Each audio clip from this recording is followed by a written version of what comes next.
بسم اللہ الرحمن الرحیم۔ بنی اسرائیل کے ایک شخص نے 99 آدمیوں کو قتل کر دیا۔ پھر اس کے ذہن میں توبہ کا خیال آیا تو اس نے ایک خشک عابد سے پوچھا، کیا میری توبہ قبول ہوگی؟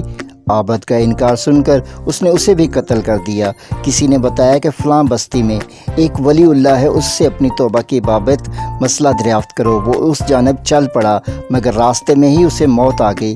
مرتے وقت اس نے اپنا سینہ بستی کی طرف موڑ دیا۔ اس کی موت کے بعد رحمت اور عذاب دونوں کے فرشتے اسے لینے پہنچ گئے اور ان کے مابین تکرار ہو گئی۔ تو اللہ نے ان کے مابین فیصلہ کیا کہ جہاں اس کی موت ہوئی ہے وہاں سے دونوں جانب فاصلہ ماپ لو، جس کی طرف فاصلہ کم ہو فرشتوں کا وہ گروہ اسے لے جائے، اور ساتھ ہی اللہ نے زمین کو حکم دیا کہ وہ بستی کی طرف سکڑ جائے۔ چنانچہ یہ فاصلہ ایک بالشت بستی کی طرف کم نکلا تو اللہ نے اسے بخش دیا۔ صحیح بخاری انٹرنیشنل نمبرنگ کے مطابق حدیث نمبر 3470۔